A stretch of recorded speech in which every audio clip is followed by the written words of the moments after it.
Ladies and gentlemen, welcome back. This is season 5 with No I.D. I have somebody that was previous with us on the season 1 episode. My very first content creator up here. The first person I had with over 1,000 followers. I met this man at the Zydus Theater in Virginia Beach about 2.5 years ago. He's been nothing but a humble, gracious person. Always looking forward to his skits. The one and only Zay Perry. What's going on, player? Thank you for having me on, man. I appreciate it. Man, I'm doing good right now. How are you doing? How are you doing, man? I see you buzzing a lot. No one's talking about you. You know, with all your guests you get up here. You're not getting like regular guests. You're getting like, you know, people that's up there. I see. I'm like, how do you get in contact with these people like that? So I see you as well, man. I'm very happy for you. Oh yeah, man. Anybody that don't know, it's all about Instagram and the wording. That's how I usually do my networking. Was like when I had you up there, you were first content creator. I had Sydney Starr from Love and Hip Hop. I had Sexual Savage, a couple of porn stars up there. Daisy Ducati. I had a dominatrix, Nori Davis, a lot of professional wrestlers.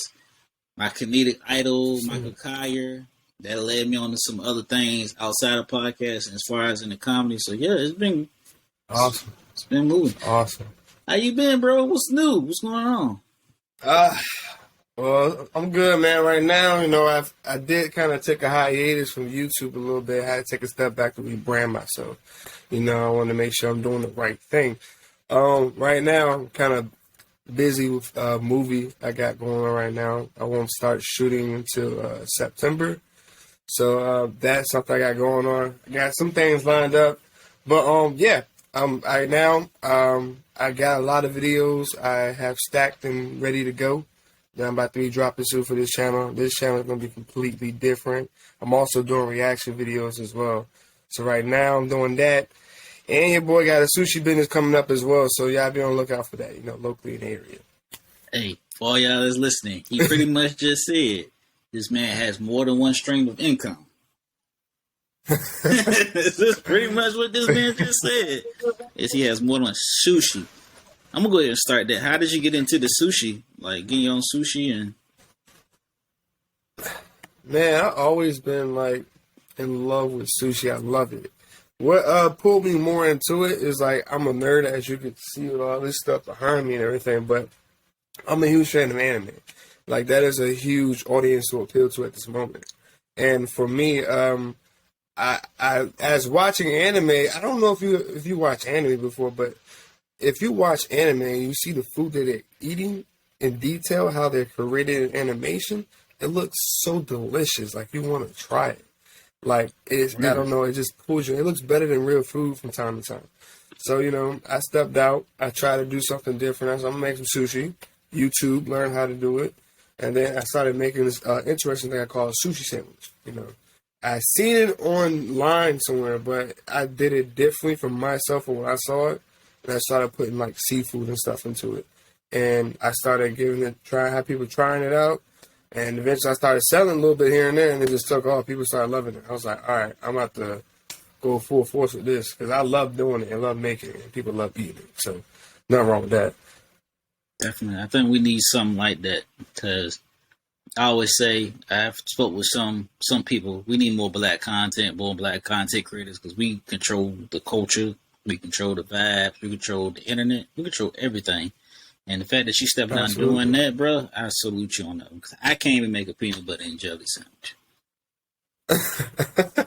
Keep it real with you. I mean, look, nobody really eating peanut butter anyway, so I'm pretty sure you can probably make some oodles and noodles. You know, that's a really good go-to right there. That's a go-to, but you know, for the listeners out there, I saw a video. I don't know if it was on Hack My Life or it was on YouTube or something.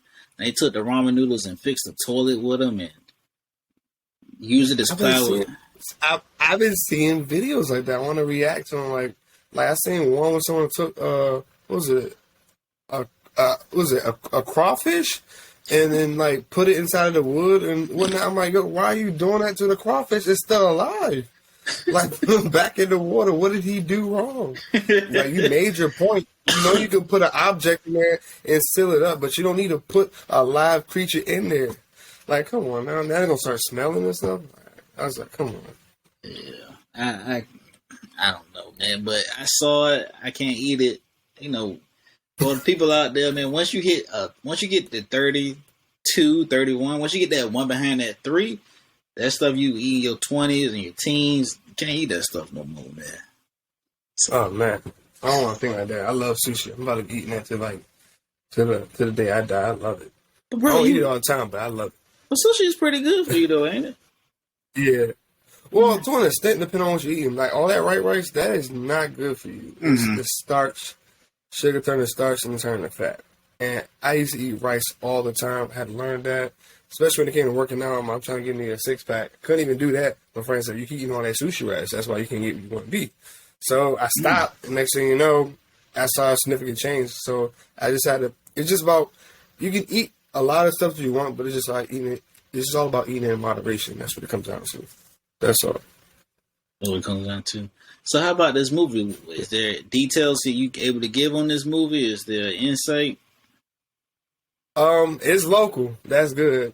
I'm getting paid. That's good. Let me stop. But it's local. Let me stop. But it's local, and what's great about it is the author of the book is local here in the Hampton Roads area from Norfolk, and the movie takes place locally here as well. So from what I'm trying to make sure this how much information I can release. The movie is based off of a book. Okay. You know, a book of like, and it kind of gives a vibe. You know, I don't know if you've seen the movie Belly. Yeah. Yeah, it kind of gives off that vibe or whatnot. You know what I mean? I'm one of the main characters, so I'm gonna be involved in some extreme illegal activities. I'm gonna just say that, and then along with that is it's a production company by a pretty popular actress right now. I don't say her name, but she's on Real Life of Housewives or something like that. That's all I'm gonna just say. I ain't gonna put her information out or anything too much like that. So it's a pretty big production company I'm a part of. I'm excited. I'm excited to meet new people and just getting out of my comfort zone and like being part of other productions besides just my own. It's true. That's true. I think we all gotta step outside the box. I am learning how to step out the box, but I think I've taken advantage of this like pandemic. I got to sit down and do some things. Like I'm gonna say, I'm gonna keep it real with y'all about this. We didn't say we go back. We respect each other's crafts. We support each other. We try and like status after status with each other. You'll see it. You see the history or the insights. But let me go ahead and say it right here, right? When I started No I.D podcast, I started in December of 2019. And this before the Zoom and the Riverside and all that stuff was taking off. I was going around from people's houses. I was interviewing family, bringing them over here. Zay was the first, like I told you before, Zay was the first content creator that I interviewed, right? I said, man, I like his work. Kept in contact here and there. And I just seen this man grinding. Now, I thought for sure you was trained to become a UFC fighter. I swear on everything I love. You was trained to become God, no. God, no. I love martial arts and stuff. No, I ain't trying to fight nobody. No. I thought for sure this man was trained to be the next Bruce Leroy of the 757. Because I kept saying, like, he's sitting around. I'm like, what is he doing? I say, oh, this dude on a whole nother level. So, I was like, ain't no way. But that's just a sidebar. So I've expanded. I'm going to be expanding some more. I got some stuff in the works. Jay got a lot of stuff in the works. Trust me, when I tell you this man is hilarious, it's like everyday content. There's one video that lives in my head rent free, and that's the one when I think he went over to the girl house and the toilet couldn't flush. And he was acting like he was the turd. Yeah. Oh man, yeah. I know people can relate to this situation probably. Hopefully. You know what I mean? It's a relatable situation when someone told a story about it, you know what I mean? But yeah, that's just with that content, it's interesting. I try to make my style of comedy is consistent of element of surprise. And that's what I try to do. That's the reason why I stepped back and rebranded myself, because I'm just a creative person in general. So my content is like all over the place, and I got to get it like that and get it narrow on the right track so I can pull in the right audience into what I need. And most of my videos, I would like to say the whole concept of considering of element of surprise. Like, for example, what is it? One video where my neighbors are having sex so loud and I'm banging on the wall, stop making so much noise, like I'm trying to sleep. So I called my neighbor and said, hey, can you stop clapping cheeks so loud? And the next thing you know, he said, hey, I'm still at work. Who at my house? Okay, element of surprise. You were not expecting that. Like, I just kind of got myself in a situation. Like, another situation was, I don't know why I have weird comedy as well. Somebody comes in my room about to rob me, or come about them pockets. And I'm like, what you talking about? You mean come on my pockets? He said, keep talking, I'll make this thing clap. I'm like, I make it clap too. So, element of surprise, I jump up, make my ass cheek clap. Bow! You did not see that coming. That people thought I'll probably clap my hands or something in the video, but I jumped up and just make my ass cheeks clap or whatnot. And I guarantee if you probably do that in real life, you will definitely change the whole general direction of the situation, and you probably be in control of it. But not encouraging people to do that. But that's the idea I came up with. Element of surprise, you just hit people they don't expect.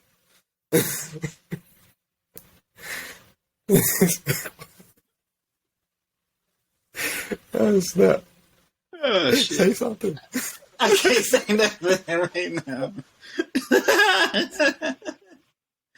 I'm a fan. I'm gonna look that video up, man. I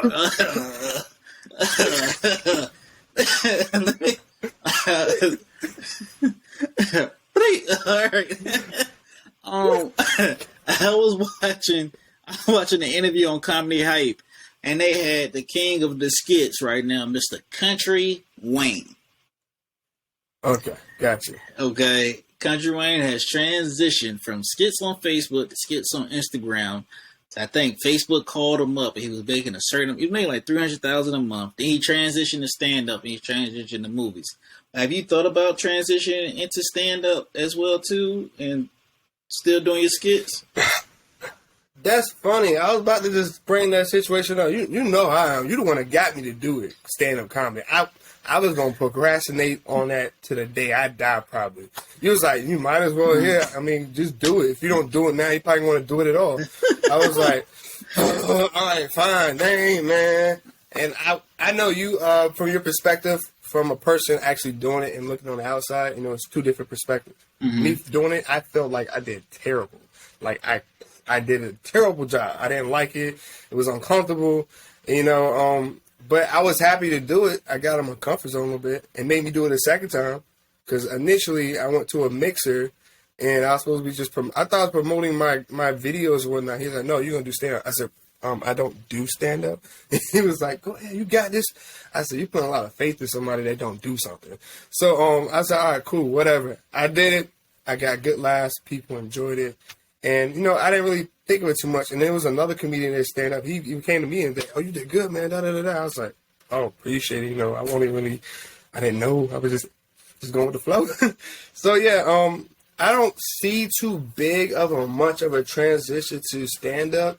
If it happens, it happens. But as for my mindset, or what I like or I love doing, is just keeping like comedy into film. Like, I'm right now working on eventually trying to transition, like, into making films. Like, I'm writing, like, scripts and stuff like this and whatnot. But I have, like, films I'm trying to work on and whatnot. I'm trying to be like my uncle, Tyler Perry. Because my last name, I was joking. He's not my uncle. You never know. But, you never know. But, like, I got some movies I definitely want to work on with good concepts. And they're, like, not even just comedy. It's, like, serious drama, independent films, or romantic comedies and stuff like that. Those are some ideas that I have in mind I want to do. So, stand up, but if it happens, it happens. I did a skit before. I'd never do a skit again. At least not like that way. But how does the format? Why not? Oh man, the skit was just bad. It was a bad concept. support anybody. If I say I'm gonna do something, I'm gonna try and support you the best way I can. Sometimes I get on my little, all right, bet I get a little lazy with it. Like, I may not feel like it, but I gotta get out of the habit. But the skit was so trash, garbage, horrible. Was this a collaboration with a friend? Yeah, 3 friends. Would I happen to met this friend? You sure would have met this friend. You sure you met? All right, I ain't going to further that. I have an idea, but I'm not going to. Yeah, I know you know. You know. Don't put me on. I removed myself from the tag videos. I don't think the video's up on YouTube. It was bad. We had a podcast. It was bad. Everybody knows that. I go on the record and say in front of the video, that shit was trash. But people don't realize when I say it's bad, it's bad. Like, it was horrible. So, yeah, it was horrible. Now, do I want to do skits? Of course. Do I want to do short films, like 15-minute films, 30-minute films? Of course. But the skits, if I do a skit, I got to collaborate with somebody that's actually a professional into it, and that's somebody just going to like, we just going to wing it. Sorry. Whenever you Zay, whenever you ready, you already got my number. You already know. But yeah, that shit, them skits be bad, because I don't know. I prefer stand-up. I love stand-up. I miss doing it in front of the crowd. I'll be back in front of the crowd probably next month. But hey, dope. I'm happy for you, man. I'm happy to see that. I would love to see that. I got new material I need to brush out. But my biggest point, and I know I'm talking about myself, we just 2 friends chopping it up. Because we unscripted. It's cool, man. You always talking to people. I need to be asking you the questions, you know what I'm saying? Shit. At this point. My biggest one that I did was like, I'm 2 years into the comedy game. I get Michael Kaya on my podcast. He asked me to be on his morning radio show. I go on his morning radio show. I make somebody that I watch, somebody that I can consistently probably remember each and every set this man has done. And I made this man laugh. 2 weeks later, that's beautiful. I almost cried. I'm at the crib. Shit. I would have cried. I'm about to cry for you, man. That is a blissful experience. That's a blissful experience. Shit. Then what made me even tear up even more, this man took the video, the 3 minutes that I did, edited it, put it on his Instagram page as a snippet. Took the video, put the shit on YouTube, on his YouTube page. Michael Kaya, right? You touched that, man. But after that, bro, I do the first impressions, chocolate sundaes at the Laugh Factory. It was virtual, but I would love to go over to LA. Laugh Factory. Yeah, definitely.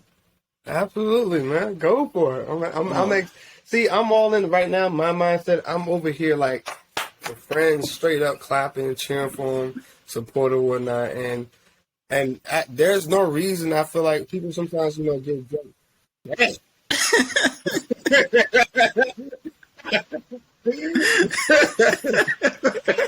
See that coming. I love snap. Who in my house? But I did not see that coming. Hey, man. Hey, man.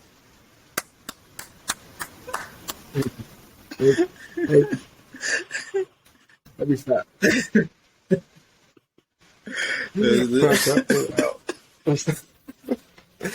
But yeah, I'm just happy for friends seeing them grind, doing what they love doing, taking off, and it's easy. It's very easy to get discouraged by seeing someone else prosper and grinding.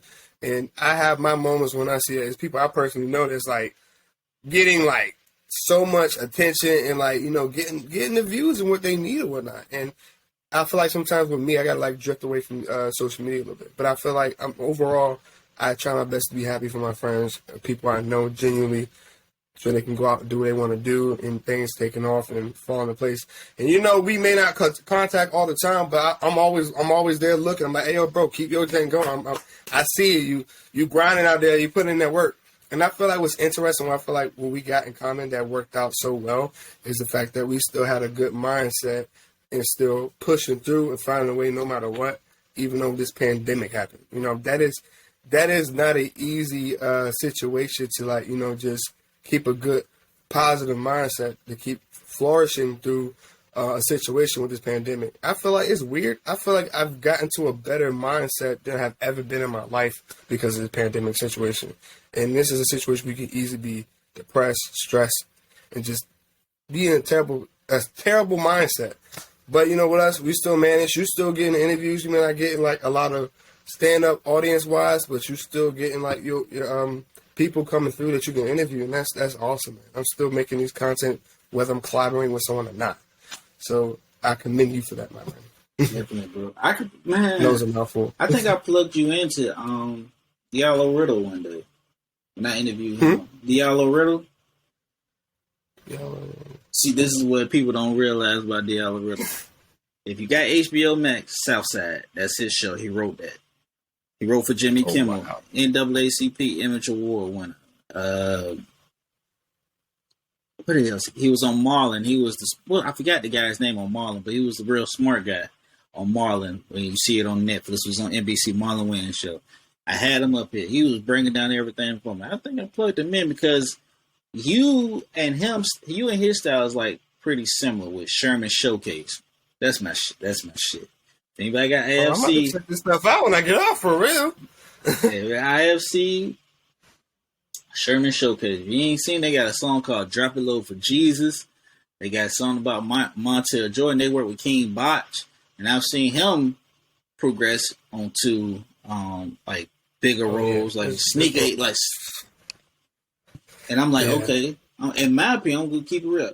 I'm not saying because this man's been on my podcast twice, because you're the first 2-time person up here. But I think, honestly, you have what it takes to surpass what the King Botches and stuff is. I know those are the ones that set the blueprints, but you got enough to surpass. Because, I mean, I ain't going to say nothing bad about that, man, but sometimes you watch a lot of people's stuff, it gets a little watered down. And then you have those ones that live rent-free in your head, that you like, oh, I got to find them. You go scrolling through, you're not Instagram work, you just be in there just, oh, this is the video right here. It's like a pit. I'm like, you got a rent-free head. The poop video is rent-free in my head. I can probably tell you how the whole scene goes because I can relate to that shit. And I talked about it on the thing. I think I talked about it before. So, yeah. I appreciate it, man. Thank you. I appreciate it. And that's the goal, man. I'm trying to go the distance, man, for sure. I appreciate that. You know, but I'm just going with the flow right now. I ain't forcing nothing. You know, what happens. And, you know, what's meant to be, it's meant to be. You know what I'm saying? Mm. So you're not training for UFC, right? No, I'm not. I was training for workout purpose. The funny thing about it, the reason why I got back into it because the pandemic, I couldn't go to the gym anymore. And my coach, unfortunately, he moved back to Cali because he was here for school for a good minute. And the thing about it was, he was a content creator too. I don't know if you've seen, he did in my videos and everything. We were doing anime concept as well, a little bit of Muay Thai. So, yeah. So, I was just training with him because, like, I didn't want to be fat. And, I just want to be in good shape. But, I liked it. And then I kind of thought about, like, doing one amateur match one day just to see, you know. But now I'm at a level where my coach, he says, he trained me to be an assistant coach. I didn't ask him to, he just did it. Because I feel comfortable you teaching the basis of Muay Thai now. I'm like, well, thank you, sir. I sensei. Because I'm like, I hope I do too. So, like, when it comes to content creating, how does the process work for you? What's your process? Do you sit down, do you freestyle it? Do you write it down? And you're like, oh, okay. What's your process? Do you want to give your juice? You ain't got to give your juice if you want to give your juice. No, it ain't not like that. Bro, I'm like super ADD, so it's just sometimes whatever random pops in my head, I can just capitalize on, man. That's what I'm not trying to claim. Being ADD is just you just think and do a lot. You know what I'm saying? You could just be focused on one thing, like, oh, what is this? And then let me go back to that. Oh my God! It's just you just can't stay focused on one thing. It's difficult. So with that being creative, you're doing a lot of stuff. So with me, I'll see a situation where I'm talking to a friend, and boom. I said, oh, I'm about to take that to a video idea. Or I see a meme online, I'm like, oh, I could turn that to a video idea. Or, you know, I'm in the shower having a thought, like, oh, that is awesome. When I get out, and then when I get it, I got to go straight to my phone and type the memo pad up the script or a good memo of it real quick so I have an idea so I can go start creating as soon as possible. So that's how I used to go about getting my content. That's how it usually goes. Though. Like I've been in the shower when I've came up with a joke. I even bought a voice recorder now, and people look at me like I'm crazy when I'm like, like that. But it is what it is. Whatever helps you out, get you need what you need. That's all that matters. Shit. I ain't gonna lie, but I've been like really into like the dark humor jokes lately. I think that's been trending for a while. What are your mindset on that? You hear it in stand up, but I saw a skit one time, and I was like, I reported it. I'm not even gonna lie. I don't care who listens and heard it, but I had to report this shit. It was like a mass murderer or something came through. He killed everybody. And he was like, man. I don't want to laugh. I'm scared I might laugh. I'm sorry. Man, I'm like, he comes in. He's like, is he dead? Is he dead? I'm like, the guy that was on the ground. He had his ass open. Well, he said, well, fuck him in the ass. And I'm like, oh, hell no. That's not even funny. I didn't get it. I'm not going to laugh, but it's just like, what the hell? What the hell? It's just, he's just like a dude that like taking advantage of people. It seems like that's messed up. Oh, nasty. I mean, it's a what the kind of moment, but it wasn't. I don't see a serious punchline to that.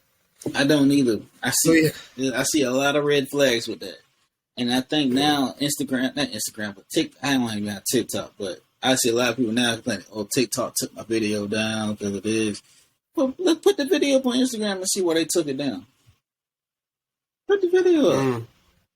If you can't, let me put it like this: if you got your creative integrity, your creative legacy, let's just say, boom, me and Zay, we are going on the red carpet, bro. He got his date, I got my old lady. We just walking around on this red carpet. You really want some shit to pop up from 10 years ago of saying, "Oh man, Zay had a video about X, Y, and Z. Rome said a joke about this on Twitter." You really want that type of shit that pop up? Well, not just that. Good. I think that I get what you're saying. That's just, I feel like that's really stupid that someone wants to. It's weird. You're gonna dig in the past of something that was technically okay, and no one called you out at the time, and they waited 10 years to call you out on something. Like they did it with Kevin Hart about a racist joke he said or whatnot. He's like, I'm not apologizing for that. You know, I said it then. I was just joking around. If you took like heart to it, that's on you. But at the same time, like if like 10 years ago, certain things were okay. Now stuff is not okay to say. Like a lot of people are sensitive. You can't say this. You can't look at this person a certain way. It's just it's a different world we live in. Unfortunately, I know people are sensitive. You know what I'm saying? But you know it's just comedy. You know, some people just most comedy people are not doing it to like poke at you, like attack you personally. And I feel like that's why mainly Dave Chappelle is one of the #1 top comedians of all time. He don't pull no punches. He keeps it real. You know what I'm saying? He don't care. And I think that's fine. You know what I'm saying? That's what get him that attention and whatnot. But a lot of people care. You know, they try to keep that comedy in that, their radar level so it don't get too up there and too under there. You know what I'm saying? But if something you said in the past, you didn't call me out on it, don't come searching for me. Don't do that. I mean, that cancel the culture shit is like the most annoying thing. Some people get canceled, and then 3 days later they back. They canceled B. Simone. They canceled Drewski at one point. They tried to cancel Desi Banks. He right back at it. Like, you ain't doing nothing but getting more people to go to his page to go look at it. If something is offensive to you, A, don't dig it up. B, also stay away from it. Stay away from it. But B, also unfollow the person. You ain't got to look on their page. Exactly. You gotta attack them, and when you start attacking them, technically speaking, that's cyberbullying. So who's really the problem now? Exactly.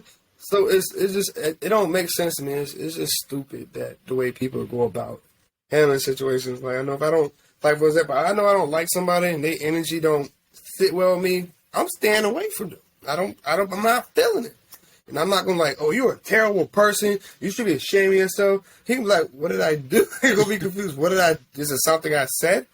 But like, no, if there's something that don't sit right with you, it's uncomfortable, just stay away from it, walk away, don't deal with it, push it out of your life. Plain simple as that. It's that simple. People don't see But that people shit, like though. that shit.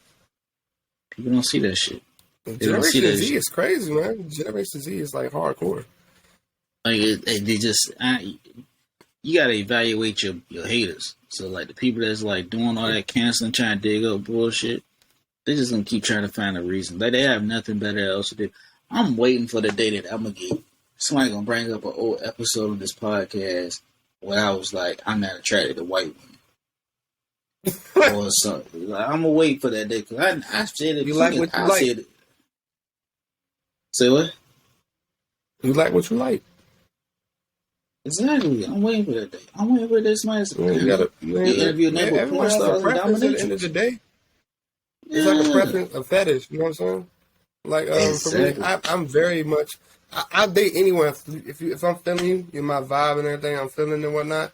You know, I feel like we connecting. You know, I'm feeling your energy. Yeah, I'm a vibe with it. I'm go with it. But I am very much attracted to light skinned women. That's just who I am.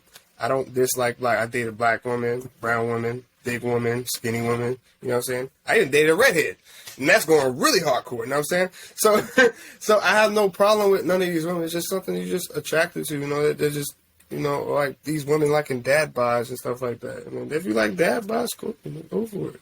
You know what I'm saying? Shit. You know what's crazy? Is we saying this shit now? People might find it a little offensive, but the crazy thing is, women have been saying this shit online. We just, like I said, we just chatting it up. Then they get mad at, I think it's stupid because Kevin Samuels. Everybody gonna find a way to body shame you, and they make it okay. Because if a man body, it's double standards. If a man body shame a woman, it's a problem. But if a woman body shame a guy talking about he had a small penis or something like that, then it's normal. But no, it goes both ways, and we live in a society where double standard is a thing. Unfortunately, you know what I mean? Yeah, we live in a society where everything's double standard. We live in a toxic culture. We live in some crazy world. Like, I follow old boy Kevin Samuels. Some of the stuff I agree with, some of the stuff I don't. But if y'all listen to his stuff, he doesn't just attack women. He attacks men too. You know what I mean? Oh yeah, I seen one. I was like, oh no, I don't. Bro, I'm looking at your work ethic, and I'm saying I do not need you to help evaluate in my life and let me know what I'm doing wrong. You know what I'm saying? And then you air it, and then I look stupid. You know what I'm saying? I mean, some stuff he's correct about, but it's very hardcore. You know, that's just his method of, his niche. You know what I'm saying? Just hardcore, don't pull no punches. Yeah. And if that's not for the weak, that's all I gotta say. No, it's not. You know what I'm saying? Like, if y'all don't like him, once again, why y'all dialing into the show? If you see how he is, why are you going towards it? Why you going into his live? Why you buying a badge to go into his live? Why you joining his live stream? Why you going calling into his live? If you don't like what he says, you know what he's about. Ignore it.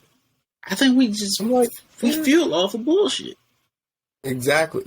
This is a weird world we live in. We feel off of drama and negativity.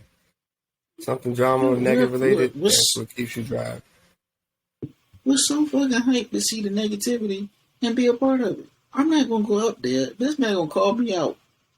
I'm not gonna go up there. I already know what my flaws is. I don't need him calling me out. He ain't no uncle to me. He ain't nobody to me but a dude. He ain't about to hurt my feelings. I ain't about to go viral. No, I'm good. It's just baffling, man. But you got some toxic stuff up there. Like, I said this the other day on Facebook, but ain't nobody really paying no attention to it. I think Wendy Williams, the Shade Room, are the most toxic shits ever. I'm pretty sure there's another gossip site out there. But they might have called Wendy Williams out recently about what was it, a TikTok that had like millions of followers. I think it was the person was died, and her comment was like, all those followers. What? It was just, what do that have to do with someone being dead? Like, come on. It's just people don't know what to say out their mouth sometimes. That's it. But she feels. I don't think that's really important. Like, I feel like that's weird. That's the first thing that came to your mind when they say, "Oh, he's dead." Oh, all them followers. I don't know what he did or how he died or whatnot, but I'm pretty sure it's not a way of saying that. I don't know. He was 19. I think he got shot. He's from Louisiana. He had over 2 million followers on TikTok. But see, the thing is, like, I'm 32. Wendy Williams been doing this same shit before she even got a TV show. She just fuels off of it. That's what pays her bills. So be it. Shade Room, toxic as a bitch. I sick of hearing about all this other bullshit. Loving hip hop, don't watch it. It's just some shit I just don't condone. If your aura is right, if your energy is right, you shouldn't be watching that shit because it ain't gonna do nothing but feed I into agree. your brain. I don't really watch stuff like that. Nah. I probably catch glimpses of it with somebody else I know watching it. And then I'm like, why am I watching this again? I don't even watch TV like I used to. I'm mostly only watching YouTube or something like that. Or my videos, watching videos or something. I'm on YouTube. I'm on Tubi. I don't got Netflix because not trying to get real political up here, but I feel like not YouTube. Netflix doesn't cater to a lot of black content creators. So Tubi gives me like the old I heard stand-up. stories like that too. Yeah. But, if they offer a good deal, I'm taking it. But, if it's a decent deal I can make it come up off of, I will have somebody evaluate their contract and see what the benefits I get from it. And it is good. All right, I'm doing it. I have some movies that I would like to put on, like, Netflix one day. You know what I'm saying? But, we'll see. In due time. You got to put in the work first. You do. But I use Tubi, bro. Tubi is free. You don't even need to log in, but I got to log in. And that gives me like all the old standard, like the Def Comedy Jam. That's so funny. I seen TK Kirkland stuff, which is hard to find because you go on YouTube, they make it like a 12-minute clip of TK Kirkland, Kaya stuff, Nori Davis. I'm like, oh damn, like this is all the classic stand up. Perfect. So, it's perfect just for you. That's all I need. YouTube got some good shit too. I ain't gonna cap. Like, what's the person I'm really on? Corporate. CORPORAT. I've been really following his shit. Oh, I like corporate. What was it? Corporate. That sound like corporate business. That's a comedian, dark skinned comedian. Yeah, from Chicago. Yeah, I know. I heard of him. He be getting tons of views out there, and it's funny. I had an older coworker and showed me his video. She said, "I saw his video and I was thinking about you." I said, "Really?" I looked at the videos. Two different video kind of styles we do. All right. He's literally like narrating, doing voiceovers, everything in his way. That's his niche. That's his niche. And I can't fault buddy. Like this is good. You know what I mean? I think he comes on like every once in a while on a Sunday. I'm like, I gotta watch corporate. He's one of those content creators I gotta watch. Definitely. I seen one of his videos or whatnot. I thought it was pretty funny one night, but I didn't find myself staying consistently up to date with it. Sometimes you have a falling out watching YouTubers here and there, like, oh, who's this? Oh, wow. You know what I'm saying? Yeah. So you got to follow. Let me ask a question, though, Zay, because I'm going to go ahead and sign off in a little bit. What advice, I'm going to ask two questions. What advice do you have for those up-and-coming content creators, actors, content creators? Content creators is anything from actor to a musician. What do you have? What advice do you have? Stay true to yourself, to your content you create. It's a struggle. It's not easy finding a niche, but stay true to yourself. Because I had to find that out actually yesterday. I was told to go with my guts because they said, I know what you... Because I'm trying to change my niche around here. It's like, you know what you want to do, Zay. Just go with your guts and stick with it. I'm like, all right, cool. I'm going to go with that. Just be true to yourself. When you make your content, find that niche, stick to it, stay consistent, and make sure out of all this stuff, make sure you stand out because there's millions of content creators out there now. And you don't want to get lost in the wave of people, or be just another person that's compared to somebody else's. He's just like that person. Just stick to it, stay positive, stay consistent, and stay true to who you are. Not that. Definitely. You telling the truth, stay consistent, stay true to who you are. Yeah. And where you see yourself in the next? You got the movies, you got the sushi. I can see you doing anime. I can honestly see you doing like a comic book. I can honestly see you doing that. Don't get me started on that. I honestly can see you doing a comic book. Bro, That's funny. I want to eventually get serious with that as well. Like before I did acting, comedy sketches, I was doing voice acting. Like voice acting, I feel like is my number one gift. I was blessed with, and it started with prank calling people and doing different voices. You know, and talk to different people and such things like that. You know, variety and talking in different accents like Russian. You know, you'll never know. You know what I'm saying? It's like you'll just find something to do. You know, and drink vodka, and it finds its way around. It's just those were like my main things. Like I was really just good at. Just I see it, I hear it, emulate it, and I was able to pull off. Like, hi, Zordon, we need you, Power Rangers. So you know you got help from Power Rangers and stuff like that. So it's something I want to like get more serious into. You know, I love it. I want to be in some animes, tons of stuff. You know, Maxi. You know, whatever it comes down to. You know what I mean? So I see myself in like hopefully 5 years or more doing what I love doing and being happy. I'm gonna tell you people, I'm not chasing the bag. I'm chasing the freedom that comes with it. That's what I'm chasing. You keep chasing this bag, you're gonna get caught up in the endless loop cycle, constantly doing over and over again. You're gonna be unhappy, whatnot. I like to work hard and play hard at the same time. That's me. You know what I'm saying? I'm chasing that freedom that comes with it, being happy, not the money. Money is just gonna be miserable. I'm telling you. The money don't stop. You gotta keep going. Yeah. So if anybody wants to get in contact with you, they want to follow and see your content, where can they reach you out at?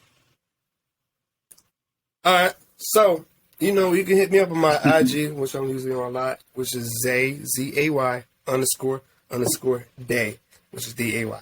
Also, I don't be on Twitter like that. I should probably. I don't know. Somebody can try to encourage me to do it. I just don't feel it. Give me my Facebook at ZDay Entertainment. Be sure to check out my videos, upcoming ones. It's going to be electrifying and amazing. ZDay Entertainment. It's Z-Day Entertainment, all one word. So yeah, that's where you can get me and reach me at. Yeah, make sure you guys follow the podcast at No I.D Media. We had a lot of bots. We had a hack attempt, so my name changes. Oh no! Just know. Follow the podcast and No I.D next Media. show, one episode, I'm gonna come in. I'm gonna be the host on the interview. _007 on IG. Click that link in the bio. Right, the link in the bio is gonna take you to any and every outlet that this podcast is streaming on. It's gonna take you to YouTube. It's gonna take you to Apple Music, whatever, to get you up there. Even gonna give you some of my stand up. I only put one set of my stand up there. Also, man, make sure you like, share, comment, subscribe, rate, tell a friend about what myself and Zay are doing. This ain't easy. It's not. It is not weak for the weak-minded. Believe me. If you see how this man's work ethic for his skits, if you see the work ethic for this podcast, this comedy shit, if you see the work ethic for this content creators, please support us. We need more black content creators. We need more black content in general. So when Zay got his sushi stuff going, make sure you hit him up for that too. Don't ask for a discount. Absolutely. I'm gonna be dropping the menu on my Instagram soon. So y'all be on the lookout for that. Got the whole list of menu, what you want. Boom. And I'm gonna take my old lady there if I can get one. You will. You will, man. You will. You will. I mean, all right, Zay, I appreciate you coming up here, bro. Oh, thank you, man. I appreciate you.